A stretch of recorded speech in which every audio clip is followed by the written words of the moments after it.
दोस्तों हमने अपने बचपन में बहुत सी ऐसी किताबें पढ़ी होंगी या फिर हमारे दादा दादी ने हमें ऐसी कहानियां सुनाई होंगी कि हमारे प्रातः काल में कोई ऋषि मुनि क्रोधित होकर किसी को श्राप देते थे तो उस आदमी के साथ वही होता था जो उस श्राप में बोला जाता था। लेकिन आज के दौर में इन बातों पे यकीन करना थोड़ा मुश्किल है, या फिर कुछ लोग कहेंगे कि ऐसा होता ही नहीं है। लेकिन आज हम आपको ऐसे गाँव के बारे में बताने जा रहे हैं जो शायद श्राप की वजह से ही वीरान हो गया है। हम बात कर रहे हैं राजस्थान में स्थित कुलधारा गाँव की। चलिए दोस्तों वीडियो को शुरू करते हैं। दोस्तों कुलधारा गांव राजस्थान के जैसलमेर से 18 किलोमीटर की दूरी पर स्थित है। दरअसल में कुलधारा गांव के आसपास 84 गांव मौजूद हैं। इन 84 गांव और कुलधारा गांव के घर इस दिशा में तैयार किए गए हैं कि इन घरों में गर्मी तथा उमस जैसी दिक्कतें कभी पैदा नहीं होती। इतनी गर्म जगह पर इस तरह के घर तैयार करने जहाँ पे हवा सीधे अंदर प्रवेश करे बहुत ही बुद्धिमान लोग रहे होंगे। लेकिन फिलहाल हम आपको उन कारणों के बारे में बताने जा रहे हैं जो कि कुलधारा गांव के वीरान होने की वजह है। कुलधारा गांव के वीरान होने के पीछे दो कारण बताए जाते हैं। दोस्तों पहली कहानी के अनुसार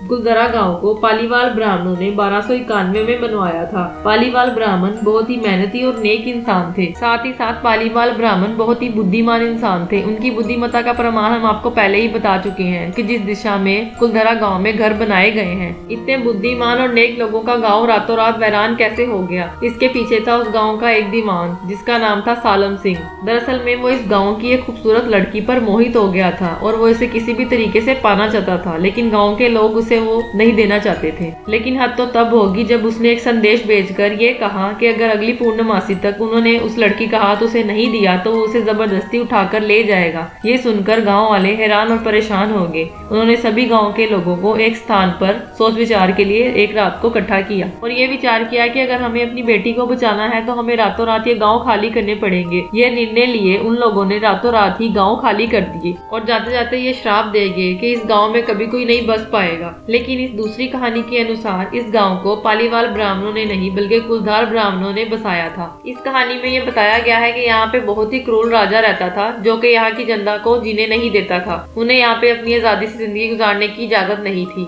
दरअसल उसकी इस प्रताड़ना की वजह से सभी गाँव वालों ने एक रात गाँव खाली कर दिए और जाते जाते ये श्राप दे गए कि फिर यहाँ कभी कोई नहीं बस पाएगा। दोस्तों इन दोनों कहानियों में से किस कहानी को सच माना जाए ये अब आप पे निर्भर है। दोस्तों ये थी कुलधारा गांव के वीरान होने की कहानी। लेकिन सबसे हैरान कर देने वाली बात तो ये है कि आज भी अगर कोई यहाँ पे जाए तो वहाँ पे उन लोगों की आहट सुनाई देती है। उन लोगों की चहल पहल और आवाजें सुनाई देती हैं। ऐसा लगता है कि जैसे कोई बाजार सजा हो। कहा जाता है कि आवाजें और चहल पहल उन्हीं लोगों की है जो जाते जाते इस गाँव में श्राप दे गए थे। फिलहाल भारत की सरकार ने इसकी सीमा पर एक फाटक बना दिया है, लेकिन रात को इस फाटक को पार करने की हिम्मत किसी में नहीं है। फिलहाल इस वीडियो में इतना ही। अगर आपको वीडियो पसंद आया हो तो चैनल को सब्सक्राइब और लाइक जरूर कीजिएगा। धन्यवाद।